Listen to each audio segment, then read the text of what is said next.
All right, welcome in. Special edition Cube Show podcast here. Wanted to, since I'm in New Orleans, been hanging around these two teams the last couple of days, give you a little college football playoff preview. We'll have the actual episode come out tomorrow. We'll run through all the SEC bowl games, and then we'll review what happens in the playoffs, specifically with Alabama. We'll get to that film, watch that, and give you our thoughts on it. All right, coming up today, we'll start here in New Orleans with the Sugar Bowl. Later tonight, I'll be on the MegaCast. Sam Macho, Harry Douglas, Colt McCoy, ESPN2, presented by Pat McAfee. Check that out. It's going to be fun. We will have an absolute blast. And a couple of Longhorns going to be on the call with us, so that should make it more interesting. All right, what needs to happen in this game? There's a couple of numbers that I have found recently that I found very interesting, and I'll start with this one. Michael Penix has 4,218 passing yards this season. 2,002 of those yards have come outside the numbers. What's the big thing that we've been hearing about with this Texas defense, right? It's Byron Murphy and Devontae Sweat, that defensive line. They're impenetrable. You're not going to be able to move them. Even the Joe Moore award-winning Washington offensive line is not going to be able to move them. And I'll say this, Murphy and Sweat feel like they took that personal. They had a lot of things to say about that when we met with them at Media Day. The Joe Moore award-winning offensive line, like Roger Rosengarten spoke to him. Nate Kalepo spoke to him. They, I think, are a little tired of hearing about this Texas defensive line. By the way, I spoke to Nate Kalepo, asked him about the food in New Orleans, how he liked it. And he said, first day I went from 325 to 337. So, yeah, I would say that I'm enjoying myself. Hopefully he backed off that, got the conditioning underway, and it's not going to be an issue. But listen, as a former 300-pounder, it can get on you in a hurry, and it can stick. So I don't think it'll be an issue, though. Either way, those passing yards outside the numbers became important to me as I dove into this game, because what has to happen then when Michael Penix and company are attacking outside? You might just say, well, it's a quick perimeter throw, it's just a quick screens. I don't think so. I think that's also down the field. You have two receivers in Jalen Polk and Rome Odunze who average 14.9 and 13.3 air yards per target. That's first and fourth in all of college football. So they're pushing the ball down the field to these guys. So now, if you're Texas, your safeties are going to have to be back, and they're going to have to be out. Do you widen your linebackers a little bit more? Do you widen your defensive ends a little bit more? Does that open up the middle of the field for, say, a Jack Westover at tight end when those things start taking place? Does that open up the run lanes a little bit more for Dylan Johnson to get going, which I think is very possible. So I think just that alone, how they attack outside, and that's not just quickly to the outside, that is a part of it, because the screen game is an extension of the run game in Ryan Grubb's offense, and this offensive line does a great job getting to the perimeter. Expect this from Washington. A full onslaught outside early. Make those D tackles run. Make them move. Get them out of the box. Try to wear them down. Because I think Washington thinks that they can score. I think they also believe Texas will be able to score.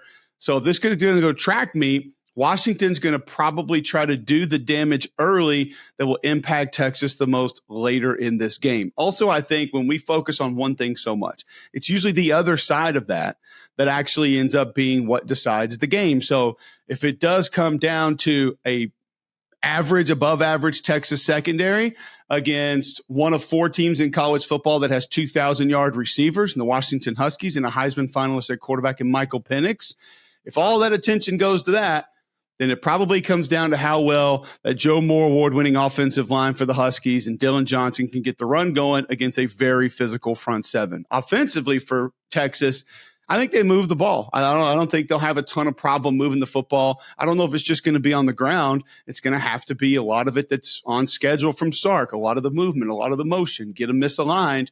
I think Washington sits back and they try to let everything happen underneath. I don't know if they believe that C.J. Baxter can just go take over this game.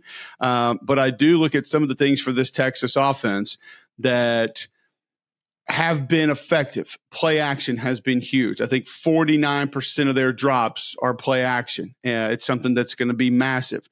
Xavier Worthy, what does his health situation look like? He told me he feels close to 100%. I have heard that that's not necessarily the case. So can he be that big play receiver that he's been his entire career at Texas? 8 catches of over 40 yards.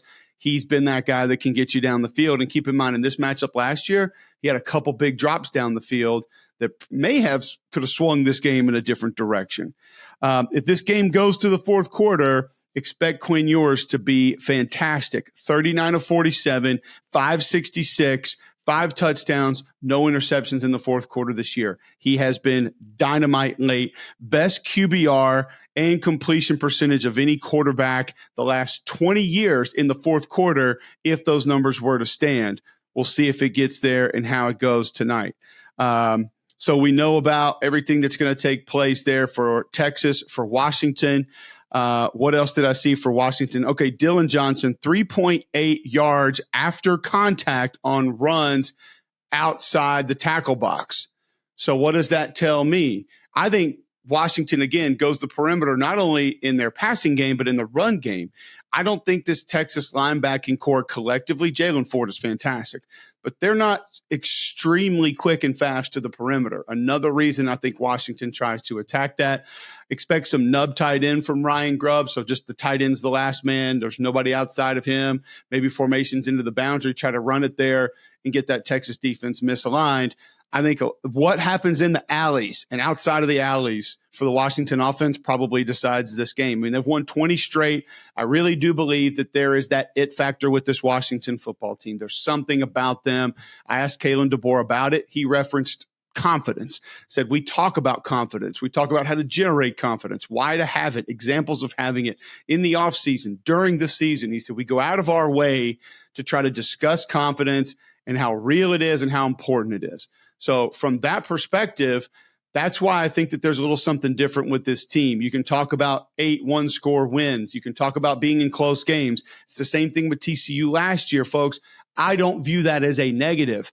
I understand you say, well, they're not blowing people out. It's competitive games. Great. Some teams have good players. Some teams are good. Some teams play better than you on certain days. This team has found a way to win those games. I respect that even more. I think that helps make Washington a better football team. All right, now, I do think there's an it factor with that Washington squad. I do think that there's just something to them. I don't know how to place my finger on that. I don't know exactly how to describe it, and I know it's not overly analytical, but that's what make me like Washington in this game. And I think that when you look at the fact that they just know how to win, they're an older group, veteran group, care about each other, this is the way they play, how they handle their business. To me, I think that probably pushes Washington through to the championship game. But I think it's going to be a hell of a game. And the one other portion of this that I think plays in Texas's favor is that there have been moments of ugly football for this Washington squad. You look at the penalties, 102 flags for 960 yards. That's egregious. It's last in the Pac-12. It's one of the worst in college football. 40% they've allowed to be third downs converted defensively.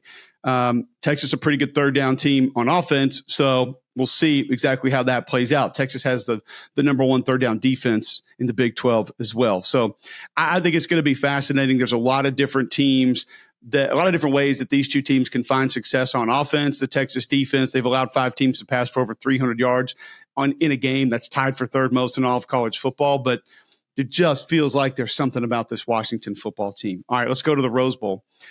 Alabama's been here before. Texas has been here recently. There are a lot of parts of these teams that are similar. I do think Alabama's a little bit more athletic. I think Alabama has a little bit more juice in a lot of different places.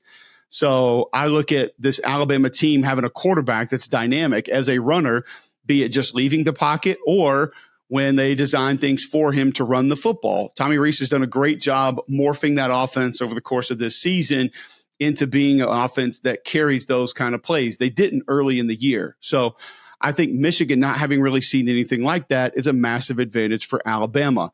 Doesn't feel like there's really a takeover guy at wide receiver, though. Isaiah Bond, maybe. There's only one receiver in this Alabama football team, one player on this Alabama football team that has over 100 yards receiving in the game this year, and that's Jermaine Burton. He's had a couple big games. The A&M game was big. The Auburn game was big. But I don't view him as really a takeover guy. Could Amari Niblack be a big piece to this puzzle with his speed and athleticism being moved around and maybe attention being lost his direction where he can create a couple of big plays? I'll be interested to see Alabama trying to go right at this Michigan defense. They're stout. They're stout through the middle, and they're pretty good off the edge. So I don't know if they'll be able to do some of the things they did to Georgia with that offensive line and just have success running the football that way. I do think that this game will be slowed down. I think this game will be a little scoring. I will play the under if I were you.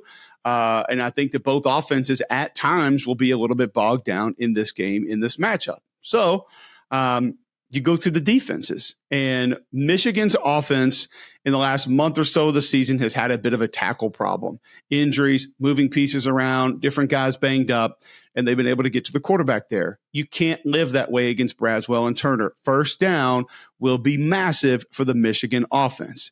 If they don't win on first down and they're in second and third and longs consistently, it will be a long day for the Michigan offense. The other portion of this that I wonder is how creative can Michigan's offense be or get or become? What can they add in these 2-3 weeks leading up to this game? It's not who they are. It's not what they do. You're going to need Colston Loveland, A.J. Barner, Max Breedison, a tight end to help you in multiple ways, blocking, protecting, and catching the football, some of the intermediate stuff you may be able to have success with. But this is a team that only 3% of their plays have been RPOs. Only 20% of their plays are play action. They only run the ball outside the tackles 26 per time of their run games, 15% of their throws at or behind the line of scrimmage. Once again, all those numbers in comparison to other football teams are extremely low. There's not a lot of creativity in where Michigan lives on offense. Who has given this Alabama defense trouble? You look at some of the things Arkansas did, some of the things that Auburn did. It's visual misdeception, misdirection, different things of that nature that steal your eyes, that force you to be aligned incorrectly, to force you to read the wrong things. Auburn did a great job of changing their reads during the course of that game, which took linebackers out of position. Now, can Michigan become some of that, add some of that? I don't really know. It hasn't been who they are. And when you watch that Georgia film and you see how Deontay Lawson is diagnosing things pre-snap, you feel like that's a group that's pretty dialed in. Are they as big and stout up the middle as they've been in the past? No. But this Michigan offensive line that's been a little bit beat up throughout the course of the year, they're not operating the way they have in the last few years either. I think that part negates itself, and this comes down to J.J. McCarthy. He needs a couple of design runs. He's going to have to hit some explosive plays. And this Alabama secondary has not given up a ton of them in the back half of the season. So I think it's going to be a matchup of who can create a couple of explosives at different points in time in this game and who takes care of their business as far as playing clean football. Michigan has done that, plus 17 in the turnovers, 38 flags for 342 yards on the season. Folks, that is asinine. I think that's third in college football. It's ridiculous. I think there's 2 service academies in front of them. It's just insane what they've done. Margin of victory, 27.2 points per game, first. Margin in yards per game, over 140, first in college football. And that turnover margin plus 17, second in college football. You know, this is a team that has 5 offensive turnovers all year, all season. They have 19 offensive penalties all year. They don't shoot themselves in the foot. They're not going to give Alabama this game. Alabama's got to take it. And to me, that comes down to the ultimate X factor with Jalen Milroe and him being able to create explosive plays and make things happen. If Alabama turns the ball over more than once in this game, I don't think they win it. I think it will be competitive. I think it will be close, but explosive capability off the edge, at linebacker, in the secondary, at quarterback, somewhat at wide receiver, I think leans Alabama in this matchup. I think the wrong team's favored. I would take Alabama, and I would take the under, in this game. That's just kind of the way that I think it's going to play out. Now, J.J. McCarthy, 25-1's a starter. Listen, he's underrated. Nationally, the people that don't watch him a lot don't know how good he is. How much of the game is going to be given to him? How much is going to be on his plate? I think it's all fair questions and all things that we don't understand, just because we haven't seen Michigan have to live that way. They haven't had to do that. If they turn to it, is that going to be enough? Can Roman Wilson go take this game over at wide receiver for Michigan? Not against that Bama secondary. I don't think so. It's going to be fun. It's going to be old slobber knocker style of a game. I think this is one that is, if you're an old school football fan like me, you're going to enjoy this game. There's going to be a lot of paint traded. There's going to be a lot of dented face masks, and it's going to be fun to watch. Both of these games, I think, are going to be exciting for 2 totally different reasons. We're going to get a track meet in New Orleans with 6, maybe 7 NFL pass catchers on the field at one time. And then you're going to get an old slobber knocker, 3 yards in a cloud of dust, ground and pound football game that will still give us some points in Michigan, Alabama, in the Rose Bowl. I'll take Washington through. I'll take Alabama through to the national championship game, and we'll be back to preview that tomorrow.